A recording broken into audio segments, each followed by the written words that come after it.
Yun, magandang hapon muli mga ka-followers ng ating Panginoong Hesus mula dito sa kauluhan ng Maynila hanggang sa Mindanao, maging sa ating mga kababayan sa Visayas. Magandang hapon muli at ako po ay nandito muli upang magbahagi na naman ng salita ng Panginoon.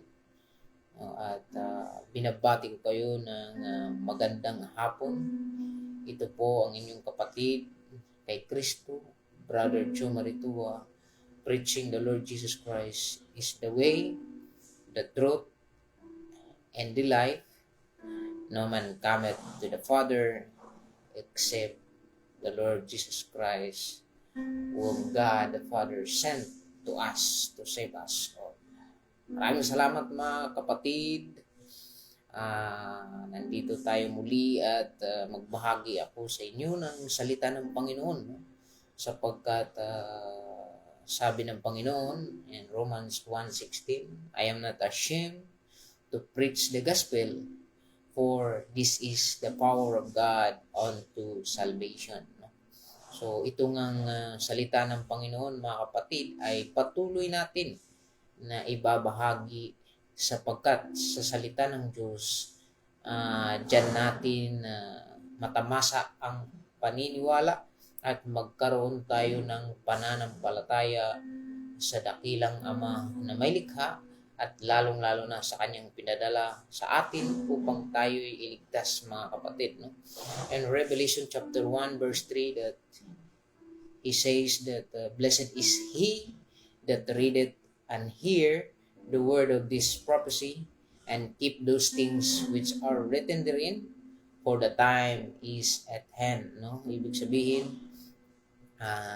binibiyayaan ng mga nakikinig maging ang naglagay sa kanilang mga puso at isipan na itago nila ang salita ng Panginoon.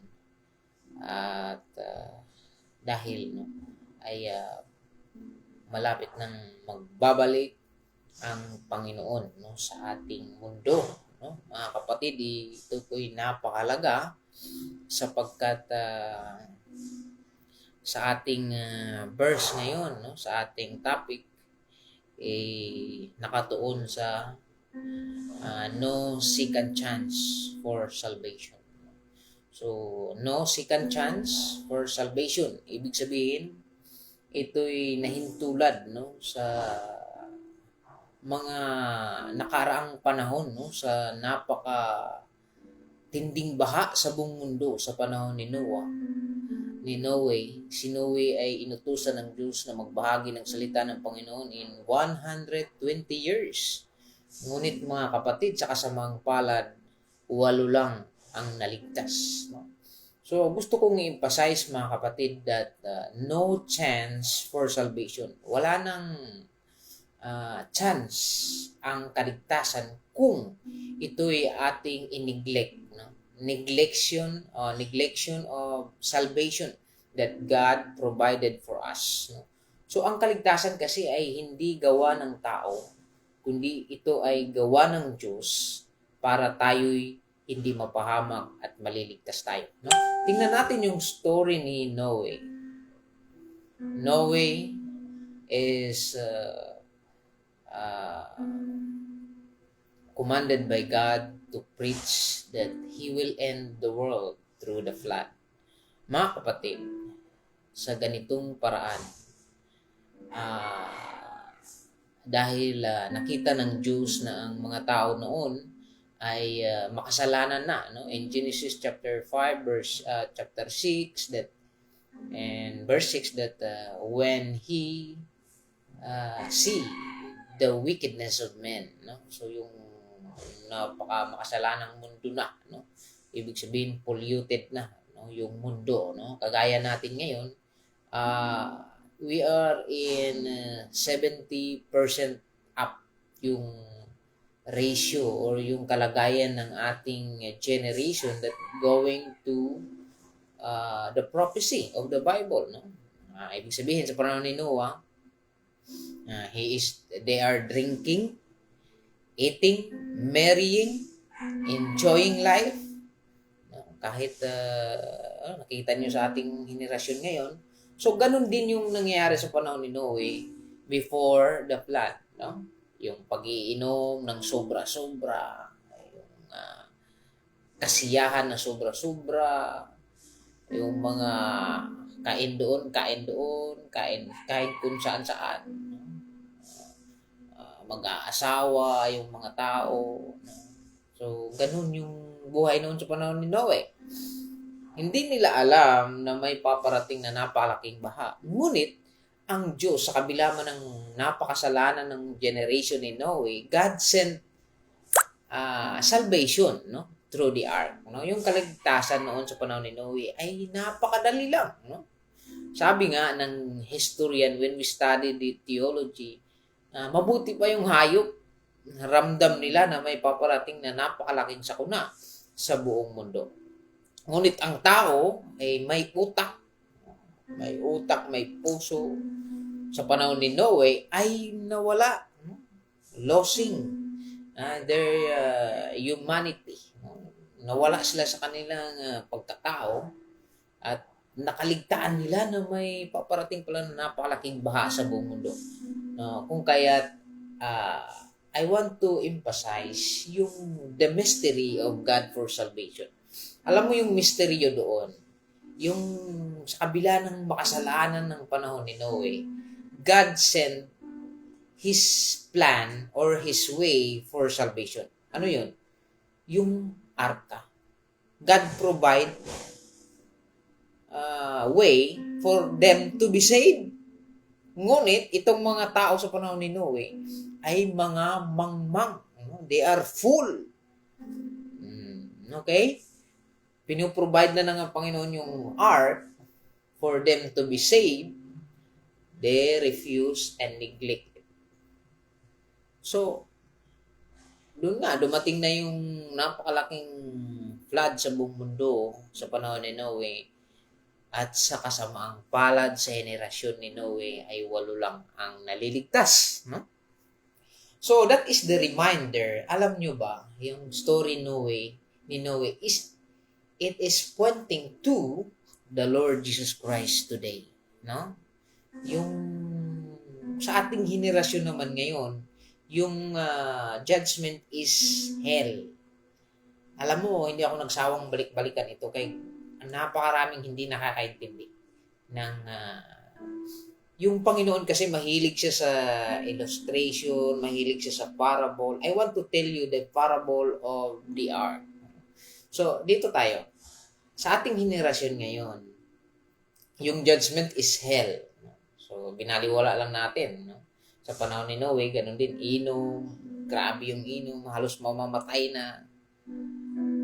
May balita nga narinig ko kahapon na binaril niya yung kanyang anak dahil sa kalasingan. Alam mo, minsan sa buhay ng tao na nakakadismaya. No? Nakakasakit ng puso na binaril niya yung kanyang anak dahil sa kalasingan. Ay nako, talagang no? Nakikita mo, that is the time of Noe. Our generation today, inom. Hindi naman masama siguro uminom, kunti lang. No. Sa pamilya, banding, kunti lang. Huwag yung sobra-sobra po. Na para bang hayop, na wala ng pag-iisip. No? Yung anak mo, binaril mo. Grabe mga Pilipino. Nakakabahala ngayon, lalo na yung corruption sa Pilipinas. Yung tinatawag nilang flood control. Hindi lang flood control. Pati PhilHealth, SS, na ako ay isang empleyado at Filipino citizen. Nagbabayad din tayo ng buwis. Grabe yung corruption sa Pilipinas. Saan na ba yung konsensya at awa sa kapwa Pilipino? Kaya nga ang programa ko kasi ang programa namin is God and Community. We are the voice also of the people who is yung mga they did not they are no capable to speak. Isa rin kaming tagapagsalita ng mga inaaway. Kaya ako po'y bilang isang Pilipino ay nakakadismaya ang ganitong pangyayari. Ngunit sa kabila niyan, mga kapatid, that is the lack of knowledge about God. Sapagkat sabi ng Panginoon, kung when the government is in the Lord or it is aligned with God, there is no corruption. Kung ang puso natin ay yung puso ni Jesus, no? Kaya nga, kailangan nating sundin si Jesus at pag-aralan. Hindi man tayo ma-change agad, kundi unti-unti tayong babaguhin ng Diyos, ang tinatawag na Christ-likeness. So, yun, no? Yung buhay natin ngayon. So, talagang but I believe that God is working in the Philippines. Alam nyo yun? Gumagalaw ang Diyos sa Pilipinas. This is the beginning of movement of Creator God, the Father, that the Philippines He loved. Mahal niyang Pilipinas. Kaya this is the beginning, no? I believe na mapapanagot talaga itong mga magnanakaw sa gobyerno, no? So, yun ang hangarin natin bilang isang Pilipino at tagasunod ni Jesus na mapanatili ang kapayapaan at sana, no, yung the center of government is for God, for the glory of God. Alam mo yung for the glory of God. Sabi nga ni Jesus, gawin niyo yung bagay na naayon sa Panginoon, naayon sa pag-ibig. Pag mahal mo yung Pilipino, yung mga kayamanan mo, parang makukonsensya ka. Tulungan ko na lang kapwa ko Pilipino. Hindi katulad ng isang kontraktor dyan. Grabe. Halos wala na mapaglagyan yung sasakyan. Where is your heart for the Filipino people na binabaha? Nakakalungkot. So, ganun din mga kapatid, dito tayo sa ating topic that no second chance for salvation. No, kanina pinag-usapan natin yung panahon ni Noe, the flood. Akala nyo may dito sa Pilipinas flood control. May flood din noon sa panahon ni Noe. Ngunit, yun nga, ang purpose natin doon, bakit ko sinasite yung panahon ni Noe, ay yung ginagawa ng Diyos Ama na paano sila binibigyan ng chance upang maligtas sa kabila man ng kanilang makasalanan. So, dito tayo sa ating text sa 2 Peter chapter 3 verse 9. 2 Peter chapter 3 verse 9, for the Lord is not slack concerning His promise, as men count slackness, but He is patient to usward, not willing that any should perish, but that all should come to repentance. Napakasarap ng salita ng Panginoon. No? Sa panahon ni Noe, mga kapatid, grabe yung patient ng Panginoon. He is patient to usward, that not willing that any should perish. No? So, yun talaga yung purpose ng Panginoon ngayon. Lord, bakit ang tagal mo bumalik? Bakit ang tagal ng Panginoon bumalik? His promise, He will come again. But, sabi ng 2 Peter chapter 3 verse 9, for the Lord is not slack concerning His promise, as some men count slackness, but He is patient. But He is patient, not willing that any should perish. So, ibig sabihin, siya'y nagpapakumbaba upang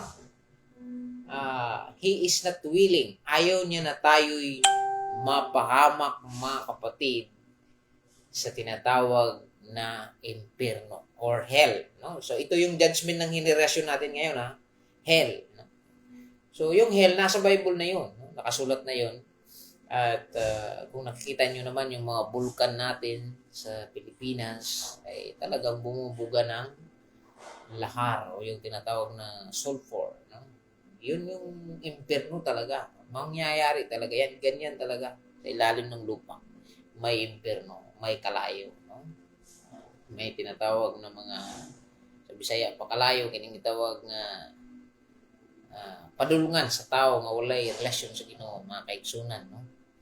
Mga Cebuano, mga kung i-reject nato ang gipadala sa Ginoo.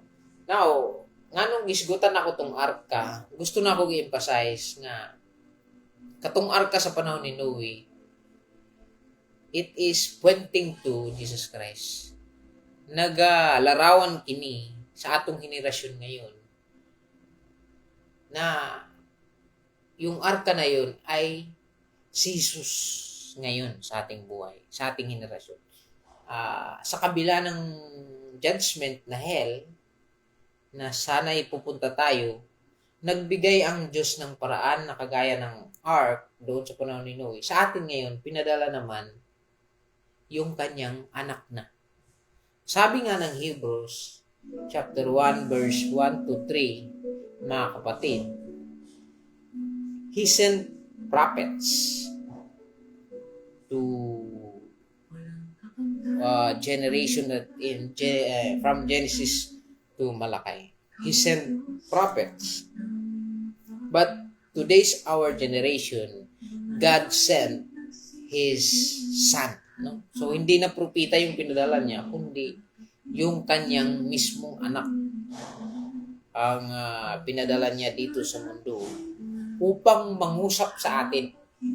Ngayon, alam mo, pag anak na ang pinadala, mahalaga na yun. That is the last message of the Father to the humanity. So, pag propeta yung pinadala niya noon, ang sabi ng Hebrews chapter 1, verse 2 to 5, siya'y nangusap na ngayon. He spoke to His Son. No? Sa pamamagitan ng kanyang anak, siya na yung pinadala sa mundo. That is the last message to humanity. No? Yung ark doon sa Old Testament na pinoprovide ng Panginoon upang maligtas ang panahon ni Noe, sa atin ngayon, pinoprovide si Jesus na yung pinadala sa mundo. Sa pamamagitan niya, tayo'y maliligtas. No? So, klaro yung mandato ng Panginoon, Ama, na pinadala niya yung kanyang kaisa-isang anak sa mundo upang iligtas ang mga sangkatauhan. No? Sa pamamagitan niya, tayo'y maliligtas at sa pamamagitan niya, makikita natin yung buhay. Daan patungong langit, buhay at ang katotohanan ay naka Jesus. No? At itong mga sinasabi ni Jesus ay kanyang ipinakita mismo sa atin. No? Sabi ko nga yung pagbuhay ni Jesus kay Lazaro sa libingan, He is proving Himself that He is the owner of our life. Para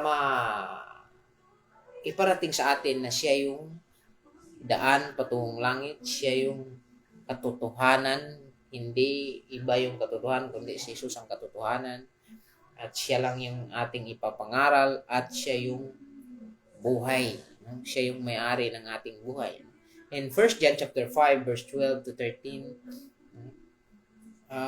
kung ikaw ay naka Jesus, ikaw ay may buhay. No? These things I have written unto you, that you believe on the Son of God, that ye may know that ye have eternal life. No? So, hindi nyo ba alam na kung kayo'y sumasampalataya sa anak na si Jesus, ay mayroon na kayong buhay na walang hanggan. So, ganun yung proseso ng Ama na nasa langit. Kung kaya't pinadala niya yung kanyang kaisa-isang anak sa mundo upang mamatay para sa atin, at siya'y namatay at nabuhay muli, sapagkat siya yung ating example, no? Na yun yung destiny ng mga believers or Christian na sumusunod sa ating Panginoong Jesus. No? So, example, yung baptism, no? Ikaw ay mamamatay at babangon muli at lalakad ng bagong buhay. No? Ganun yung proseso ng Panginoon. It is talking about the death and resurrection of the Lord Jesus Christ. No? So, ganun yung proseso ng Panginoon. So, no second chance for God's invitation. So, ito na yung invitation ng Panginoon sa atin. No? Na binibigyan pa tayo ng Panginoon ng chance, not willing that any should perish. So, ang goal talaga ng Panginoon kung bakit hindi pa siya bumabalik ngayon, dahil ayaw niya lahat mapahamak. Gusto niya tayo na maligtas. So, ang kaligtasan, mga kapatid, sabi ko nga, Diyos ang may gawa. Hindi yung gawa-gawa ng mga leader ng church, leader ng mga denominasyon na ganito ang kaligtasan. Itong church makaligtas sa atin yan. Itong araw makaligtas sa atin. Itong taong ito ang makaligtas sa atin. Itong rebulto makaligtas sa atin. Magbigay ka, maligtas ka.